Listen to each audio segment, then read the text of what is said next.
기도할까요? 주님, 오늘도 주님의 은혜 가운데 함께 예배드릴 수 있는 시간 허락해 주심을 감사를 드립니다. 주님, 오늘 모인 모든 성도들 마음을 오로지 예수 그리스도에게 집중할 수 있게 허락해 주시었고, 그 말씀 가운데서 우리가 들어야 할 말을 듣고 또 듣고 행함으로 연결이 되는 귀한 실행하는 그러한 믿음으로 주님 허락하여 주시옵소서. 그리하여 우리가 가는 곳마다 예수 그리스도의 영광이 나타나고 예수 그리스도의 복음이 전해지는 귀한 당신의 사역자들로 삼아 주시옵소서. 감사함이 예수님 받들어 기도드렸사옵나이다. 아멘. 유다서 1장 22절부터 하겠습니다. 어떤 의심하는 자들을 긍휼히 여기라. 또 어떤 자를 불에서 끌어내어 구원하라. 또 어떤 자를 그 육체로 더럽힌 옷이라도 싫어하여 두려움으로 긍휼히 여기라. 이 두 절은 복음 전도에 관한 이야기죠, 그죠? 어떤 의심한 자들을 긍휼히 여기라. 어떤 자를 불에서 끌어내라. 어떤 자를 육체로 더럽힌 옷이라도 싫어하여 두려움으로 긍휼히 여기라. 우리가 전도를 하게 되면은 여러 다른 그 신앙적인 위치에 있는 사람들을 만나게 됩니다. 어떤 사람들은 열심히 신앙생활을 하려고 노력하면서도 의심을 갖는 사람이 있는가 하면, 어떤 사람은 죄에 깊이 빠져 있는 사람, 그러니까 다시 말하면 자기가 불에 타고 있으면서도 불에 타고 있는 것도 모르고 있는 사람, 그런 사람이 있는가 하면은, 우리가 잘못 전도회로 다가갔다가는 도리어 우리가 해를 받고 전염될 수 있는 그러한 지독한 영적인 질병에 걸려 있는 사람들도 있습니다. 그래서 유다는 우리에게 그 환경에 맞게, 분위기에 맞게 전도를 하라고 우리에게 가르쳐주고 있습니다. 그래서 먼저는 의심하는 자들입니다. 그래도 믿으려고 하는데 자꾸 의심이 생기는 사람들은 긍휼히 여기라는 겁니다. 다시 말하면 인내심을 가지고 꾸준히 가르치라는 것입니다. 우리가 전도하다가 가장 힘든 거는, 우리가 할 만큼 해서 이제는 예수님을 좀 믿을 만한데 도저히 안 믿고 의심하는 거예요. 그럴 때 어떻게 됩니까? 화가 나죠. 화가 나가지고 어떤 때는 욕도 하게 되고, 어떤 때는 화도 나게 되고, 어떤 때는 포기도 하게 되고. 그런데 그렇게 하지 말고 인내로 끊임없이 끝까지 복음을 전해서 그 사람이 예수 그리스도를 영접하는 그날까지 인내로 사랑으로 가르치라는 첫 번째 의심하는 자입니다. 두 번째는 불에서 끌어내서 구원하라는 자입니다. 강압적으로 전도하지 않고는 전도될 수 있는 방법이 없는 사람들이 있습니다. 정말 악에서 꺼내가지고 예수 그리스도를 초롱하고 도저히 구원받을 가능성이 전혀 없는 사람들, 불에서 타고 있는 사람들입니다. 그런 사람들을 불에서 건져내시 확 잡아 빼려는 겁니다. 그 아이색 마든이라는 그 목사님이 뉴욕에서 목회를 하시는데, 하루는 부흥회를 하고 있는데, 이렇게 이제 부흥회를 하는데 한 젊은 청년이, 머리가 곱슬곱슬하고 머리가 기른 청년이 문을 빼꼼히 열고 들여다보는 거예요. 들어올까 갈까 말까. 그래서 이 목사님이 보니까 눈에 확 띄는 게 이제 기른 머리, 곱슬머리가 이제 그 눈에 확 들어오는 거예요. 그래서 이 목사님이 설교하다 말고 나가서 그 청년에게 들어와라. 예수 그리스도를 영접해서 네가 세상에서 사탄의 손아귀에 놀지 말고 예수 그리스도를 영접해서 들어와라. 그러니까 이 청년이 눈치를 가만히 보니까 도망갈 것 같은 눈치가 보이는 거예요. 들어올 것보다는 목사님이 볼 적에 도망갈 것 같은 눈치가 보이는 거예요. 그래서 도망가는 눈치가 보이자마자 곱슬머리 긴 머리를 확 잡아챈 거예요. 잡아채고 끌고 교회를 두른 거예요. 미국 교회도 그렇지만 옛날 교회들은 이 앞에 이렇게 저기가 있어가지고 성만찬 때 나와서 무릎을 꿇고 성만찬을 받고 거기에 컵 놓는 것도 있고 다른 거 레일이 다 있습니다. 그래서 그 청년을 머리차를 끌고서 제일 앞에 있는 그 성만찬 하는 데 갖다가 앉혀놓고서 설교를 계속 했습니다. 그런데 그날 이 청년이 예수를 영접한 거예요. 영접해가지고 신학을 하고 이 목사님이 목회하는 그 자매교회가 있거든요. 자매교회에서 목회를 하게 된 거예요. 그러면서 이 목사님이 간증할 때, 이게 실제 있었던 일입니다. 이 목사님 간증할 적마다 성도들한테 그렇게 간증을 했는데요. 나는 머리채를 잡혀서 예수님한테 끌려간 사람이라고 그러면서 간증을 하고 돌아다닌다 그래요. 머리채를 잡혀서 예수한테 끌려간 사람이라고. 어떤 사람은 정말로 머리채를 잡아서 끌고 오지 않으면은 교회에 나오지 않을 그런 사람들, 하나님을 도저히 영접하지 못할 사람들은 그렇게 하라는 겁니다. 그렇게 하라는 거야. 그 다음에 마지막에 뭡니까? 정말로 잘못 다가가면 내가 오염될 수도 있는 그러한 사악한 자리에 있는 마지막 정말로 위험한 단계에 있는 사람입니다. 심지어는 그러한 사람들도 포기하지 말라는 거예요. 그런 사람을 만날 적마다 다른 사람 욕을 하고 같이 동조해야 되고 교회를 욕을 하게 되면 같이 교회 욕을 하게 되고 또 만날 적마다 사악한 말로 가득 차 있는 사람과 만나면은 도리어 내가 믿음이 떨어지고 잘못되면 그 사람께 동조될 수 있고 얼마나 능한지 잘못되면 동조가 될 수 있는 그런 사람들. 또 어떤 사람들은 사입에 들어가 있는 사람들. 우리가 그 사람들 전달하려면은 잘못되면 우리가 사입으로 끌려갈 수 있는 사람들도 있어요. 그래서 그런 사람들을 우리가 포기하지 말라는 거예요. 저 사람은 우리가 할 수 없어. 저 사람은 이미 사이비에 물이 들은 사람이야. 저 사람은 만날 적마다 남 욕하고 도저히 만나면 내가 신앙적으로 살아남을 수가 없어. 그렇게 포기하지 말라는 거야. 다가가는데 어떻게 마음으로? 두려운 마음으로. 두려운 마음으로 간다는 건요, 완전 무장을 하고 간다는 거예요. 내가 가서 절대로 그 사람이 나에게 어떠한 게임의 말을 한다 그래도 사입으로 끌어가려고 하든 다른 사람을 욕하든 어떤 방법으로라도 나를 유혹한다 할지라도 절대로 넘어가지 않겠다는 완전 무장한 상태에서 가는 것이 두려움으로 가는 것입니다. 그런데 끝까지 그 사람을 긍휼히 여겨서 포기하지 말라는 겁니다. 여러분들 지금까지 신앙생활 하면서 가장 취약한 점이 전도하는 겁니다. 주변에 있는 많은 사람들이 꼭 나와야 될 사람들 교회에 오랫동안 나오지 못하는데도 담대하게 그 사람한테 가서 그 사람의 상태에 따라서 그 사람이 의심하는 자면은 사랑과 은혜로 말씀으로 전해서 오게 하든가, 정말로 불에 빠져서 머리채를 끌지 않고는 오지 못할 사람이라면 머리채를 끌고서 오든가, 어떠한 방법으로든지 그 사람을 예수 그리스도께 데리고 와야 되는데 거기에 관심이 없는 거예요. 우리도 어저께 철야 예배에서 참 뜨겁게 기도하고 성령 충만함을 받고 다들 돌아갔습니다. 근데 우리가 한 가지 꼭 기억해야 될 것은 성령 충만함을 받은 결과가 뭔가 꼭 기억을 해야 돼요. 오순절날 성령이 사도들에게 충만히 내려왔습니다. 그리고 그들의 성령의 충만함을 받고 첫 번째 한 일이 뭔지 아십니까? 복음 전하는 거예요. 말씀 선포하는 거예요. 말씀 선포하는 거예요. 그래서 우리가 새벽 예배 모였던, 철야 예배 모였던, 대배 모였던 여러분들이 성령 충만함을 받고 간다면은 가서 첫 번째 해야 될 일이 하나님 말씀을 선포하는 거예요.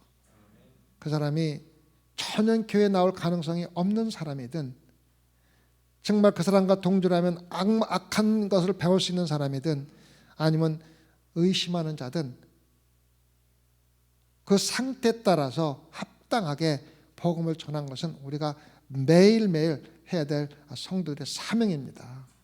여러분들 입으로만 성령 충만함을 받았네, 입으로만 성령 충만하고 열심히 기도하고 예배 드렸지만은 나아가서 죽어가는 영혼들을 긍휼히 여기지 못하고 그들에게 복음을 전하지 못한다면 우리는 온전한 그리스도인이 아니라 불구의 그리스도인입니다. 성령 충만함을 받았을지는 모르지만은 성령 충만 받은 이유가 땅 끝까지 이르러 복음을 전하라는 것인데 그 사명을 감당하지 못하면은 결국은 반쪽짜리 성도밖에 되지 못하는 겁니다. 꼭 이거 기억하시고 입으로 성령 충만함을 받았다고 말하기 전에 삶으로 복음을 전함으로 하나님 말씀을 사람들에게 선포함으로 내가 성령 충만함을 받았다는 증거를 보이시기를 부탁을 드리겠습니다. 그 다음에 마지막 두 절이 축복의 말씀입니다. 굉장히 신약에서 나오는 축복 중에 가장 귀한 축복의 말입니다. 능히 너희를 보아사 거침이 없게 하시고 너희를 그 영광 앞에 흠이 없이 즐거움에 서게 하실 자 곧 우리 구주 홀로 하나신 하나님께 우리 주 예수 그리스도로 말미암아 영광과 위엄과 권력과 권세가 만고 전부터 이제와 세세에 있을지어다. 아멘. 23절에서 24절에서 우리한테 얘기해 주는 것은 우리가 신앙생활하면서 잘못 생각하는 것이 한 가지가 있는데 그것을 우리에게 지적해 주고 있습니다.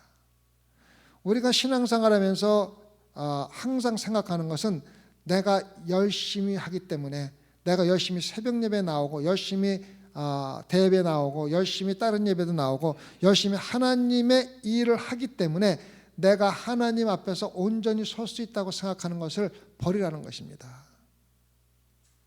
우리가 하는 것 같지만은 하나님 예수 그리스도가 보호해 주시지 않으면은 우리가 할 수 있는 게 아무것도 없는 정말로 썩어져 없어질 죄인에 불과하다는 걸 우리가 먼저 깨달으라는 거예요. 그래서 우리가 새벽예에 나오는 것도 하나님의 은혜요. 대예배 나오는 것도 하나님의 은혜요.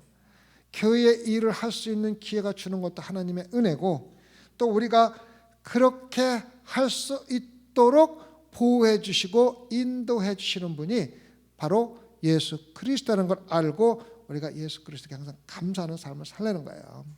그래서 우리가 하나님 앞에서 온전히 설 수 있는 것은 우리가 열심히 신앙생활을 했기 때문도 아니요, 우리가 열심히 하나님의 말씀을 전했기 때문도 아니요, 우리가 열심히 교회를 했기 때문도 아닙니다. 예수 그리스도가 우리를 위해서 십자가에 돌아가셨기 때문에 그 의로 인하여 우리가 깨끗함을 받고 온전하게 하나님 앞에 심판대에 설 수 있는 겁니다. 그래서 우리가 아무리 세상에서 선하게 살고 착하게 산다 할지라도 예수 그리스도가 우리를 위해서 십자가에 돌아가신 그 의를 받지 못하면 우리는 절대로 하나님 앞에서 의롭게 설 수가 없는 것입니다. 그래서 우리의 모든 신앙생활은 전적으로 하나님의 은혜요, 하나님의 긍휼하심, 예수 그리스도의 긍휼하심을 힘입어 주신 거라는 것을 기억하시길 바랍니다. 마지막이 참 재미있는 구절입니다.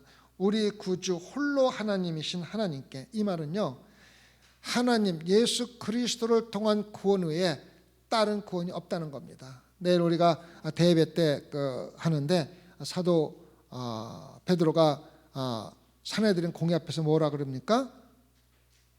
예수 그리스도 외에는 다른 이름을 준 적이 없다는 거예요. 예수 그리스도를 통해서만 구원을 받을 수 있다는 것을 다시 한번 강조하는데 바로 똑같은 말입니다. 우리 구주 홀로 하나님 하나님께 우리 주 예수 그리스도 말미암아 하나님을 나타내는데 영광과 위엄과 권력과 권세가 있는 분이라고 얘기를 하는 겁니다. 그래서 다시 말하면 하나님은 정말 전지전능하신 분이고, 여기서 권력과 권세는 틀립니다. 권력은 능력입니다. 능력, 하나님의 능력. 권세는 권의입니다. 권의. 예를 들면은 직분과 똑같은 겁니다. 대통령의 권위가 있듯이 하나님의 권위. 그래서 권위와 하나님의 능력과는 조금 차이가 있습니다. 그래서 권력은 파워, 능력이고 권세는 authority가 그 하나님의 직분에 대한 권위입니다. 그래서 틀립니다. 그러니까 하나님은 모든 것을 가지고 있으신 분이라는 겁니다. 그 다음에 나온 게 보니까 만고 전부터 이제와 세세에 있을지어다. 만고 전부터 뭡니까? 과거입니다. 이제와 현재입니다. 세세에 있을지어다 뭡니까? 미래입니다. 그래서 이것은 무엇을 의미하냐면 영생, 영원을 의미합니다. 다시 말하면 과거와 현재와 미래가 다 통합되어서 하나로 만들어진 것이 바로 하나님의 세계인 영생이라는 것입니다. 내일 제가 예배 때 그 영생에 대해서 미래와 과거와 현재가 어떻게 통합되는가 하다가 제가 조금 말씀을 드릴 겁니다. 그래서 예배가 뭐냐고 정의하려면은 하나님의 과거와 현재와 미래가 하나로 돼서, 다시 말하면 현재밖에 없는, 시작도 없고 끝도 없는 하나님의 세계가 이루어지는 것이 바로 예배입니다. 그래서 예배는 우리가 함부로 이렇게 예배하면서 와서 졸고 커피 마시고 그렇게 참석할 수 있는 그러한 것이, 그런 의미의 그 장소가 아닙니다. 예배는 하나님의 영원한 세계, 영원한 세계는 우리가 지금 말하는 시간이 찰칵 가서 영원히 끊이지 않고 간다는 뜻이 아닙니다. 해가 뜨거워지고 영원히 해가 뜨거워지고 진다는 게 아니라 과거와 현재 미래가 하나가 돼가지고 과거와 미래는 없고 현재만 있는 것, 영원히 현재만 있는 게 바로 하나님의 세계, 하나님의 시간 세계인 영원입니다. 근데 제가 오늘 아침에 묵상하면서 성령님이 나한테 깨닫게 해주신 게 있어요. 그게 뭐냐면은 삼위일체와 과거, 현재, 미래에 연관성이 있다는 걸 깨달았어요. 자, 보십시오. 구약은 뭡니까? 구약은 예수 그리스도가 오셔서 이 세상을 구원할 것이라는 것을 예언해 준 책이 바로 구약입니다. 창세기부터 다 계속 예수님이 오실 거를 갖다가 설명해 준 거예요. 노아 홍수도 마찬가지고, 오늘 그 야곱 얘기 나면 야곱이 하나님과 그 씨름에다가 뭐가 부러집니까? 황굴뼈가 부러지잖아요. 그 뜻은 뭐냐면요, 황교가 부러졌다는 것은 구약이 죽는다는 뜻이에요. 율법이 죽는다는 뜻이에요. 예수 그리스도가 구원할 거라는 걸 상징해 주는 거예요. 그래서 황굴뼈라는 말은 뭐냐면은 그 이스라엘의 율법의 중심입니다. 그래서 부러졌다는 것은 율법이 폐허진다는 거예요. 율법이 예수 그리스도로 채워진다는 거예요. 그래서 창세기에는 전부 다 예수님이 시편을 읽어받았고 이사야가 전부 다 예수님 오실 것 같다가 이런 방법으로 저런 방법으로 얘기하는 겁니다. 그 다음에 뭐가 있습니까? 복음이 있습니다. 복음은 뭡니까? 잘 들으세요. 복음은 예수 그리스도가 인간으로 내려와서 십자가에 돌아와서 구원한 겁니다. 이거는 이미 일어난 과거입니다. 그래서 예수 그리스도, 삼위일체 중에 예수 그리스도는 과거에 속한 겁니다. 물론 예수 그리스도가 창세기부터 요한계시록까지 계속 구원 사역을 마치는 거지만은 큰 사건으로 보면은 예수 그리스도의 십자가에 인간을 내려서 십자가에 돌아가신 구원은 과거에 일어난 겁니다. 2000전에 과거입니다. 그래서 그게 사복음서입니다. 그 다음에 현재는 뭡니까? 예수 그리스도가 재림하고 승천하시고 승천하시기 전에 성령을 부어줍니다.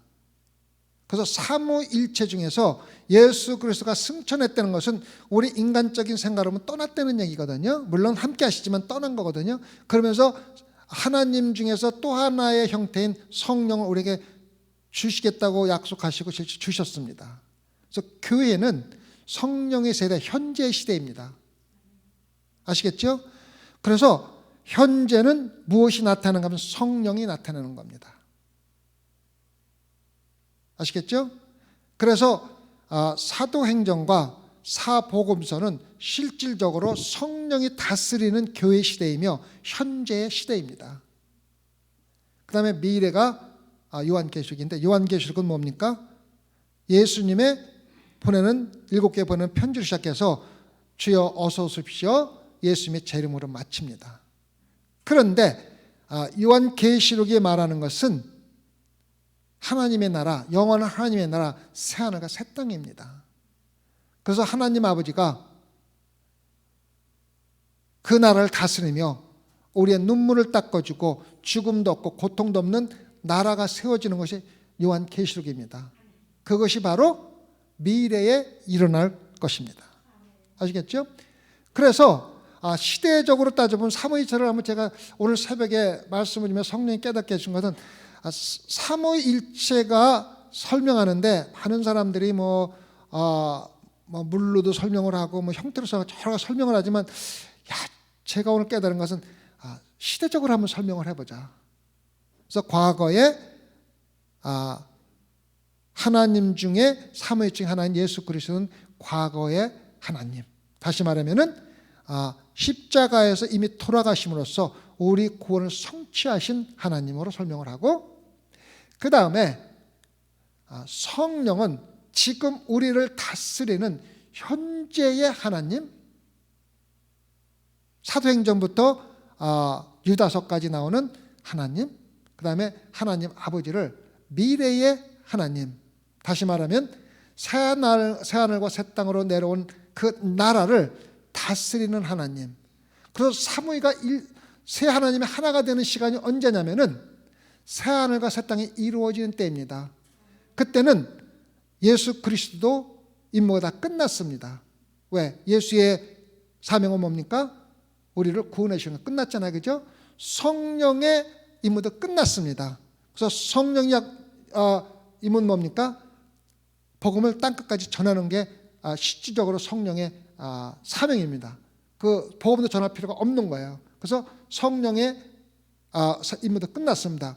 그래서 셋이 하나가 돼서 하나님이 돼서 새하늘과 새 땅을 다스리는 그때가 바로 새 하나님의 하나가 된 삼위일체가 되는 시간적인 설명이 아닌가 제가 생각을 해봤어요.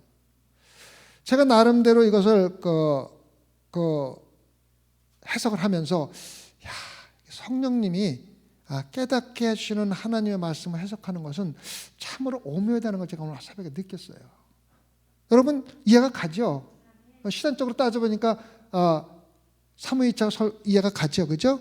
과거에 예수님이 이루어내신 십자가의 구원 역사와 현재에서 이루어지는 하나님 성령의 인도하심과 마지막 이루는, 그래서 만고전부터 이제와 세세의 과거와 현재와 미래가 하나가 돼서 영원한 나라가 내릴 적에 새 하나님이 하나가 돼서 하나님 아버지로서 우리의 눈물을 닦아주고 우리를 다스리는, 다시 말하면은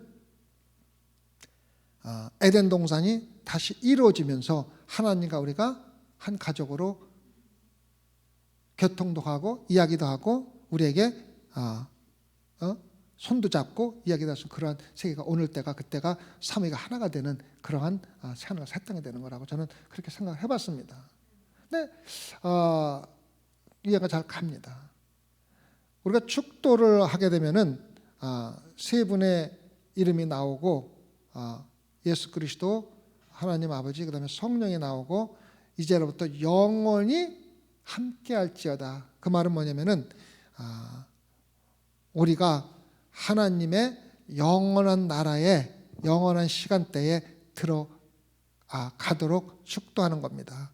그 말은 뭐냐면 우리가 신앙생활하면서 시작도 없고 끝도 없는 하나님의 영원한 나라에서 사는 것 같이 똑같이 살라고 축복해 주는 겁니다. 굉장히 의미가 있는 겁니다.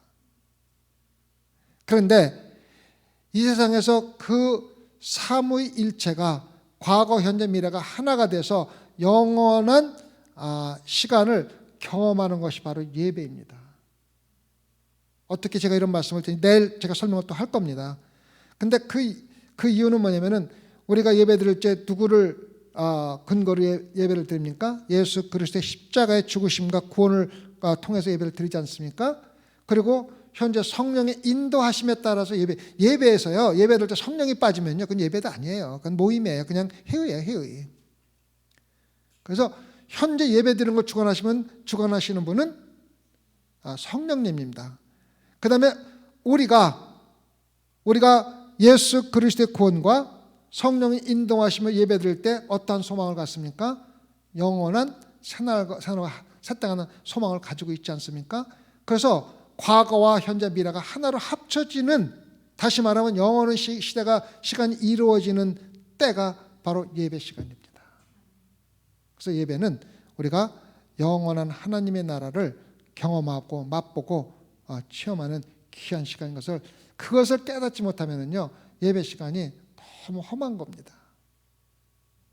와서 찬양하고 기도하고 다 형식적으로 와서 하고 또 집에 가면은 또 일주일 동안 잊어버리고 살고, 예배가 우리가 영원한 마지막 축도를 하는 것 똑같이 예수 그리스도와 성령님과 하나님이 하나가 되는 영원한 세계에서 살 수 있는 시간을, 예배 시간을 경험하고 세상에 나가면서 똑같은 그러한 영원한 시간에 따른 것과 똑같은 삶을 살으라고 나가는 사람에게 축복해 주는 거기 때문에 여러분들 그 축도를 마지막으로 받고 나가는 건 굉장히 중요한 겁니다. 그래서 축도 그렇게 중요하게 얘기를 하는 거예요. 굉장히 중요하게. 우리가 이제 교회 시대인 마태복음에서 유다서까지 우리가 다 마쳤는데, 물론 우리가 앞에 있는 그 말씀은 많이 안 하고 우리가 그 서신서부터 하기 시작했지만은 우리가 그 신앙생활하면서 가장 귀중하게 생각하는 것은 하나님의 말씀입니다. 하나님 말씀을 근거로 우리가 예배도 드리는 거고, 하나님의 말씀 알지 못하고 예배 드리면은 잘못하면 사탄이 원하는 방법으로 예배를 드릴 수가 있어요. 그래서 하나님 말씀을 근거로 우리가 예배를 드려야 되고, 하나님의 말씀을 근거로 기도를 해야 돼요. 만약 하나님 말씀을 근거로 기도하지 않으면은 허공에 울리는 꽹과리일 수밖에 안 되고, 잘못되면 영적으로 사탄과 교통할 수도 있는 거예요. 그리고 하나님 말씀을 근거로 전도도 하고, 하나님 말씀 근거로 모든 것을 살아가는 것이 성도들입니다. 그래서 우리가 하나님 말씀을 계속해서 읽어나가고 배우는 것이 참 좋습니다. 다음 주부터는 요한계시록을 하려고 합니다. 요한계시록을 하기 전에 우리가 요한계시록에 대해서 전반적으로 제가 설명을 드리고, 제가 적어도 가장 훌륭하게 요한계시록을 가장 잘 이해하고 설명하신 분들의 책을 적어도 4개나 5개를 제가 보면서 서로 비교하고 제 나름대로 묵상하면서 깨닫기도 하면서 준비를 하고 있습니다. 근데 요한계시록에서 우리가 너무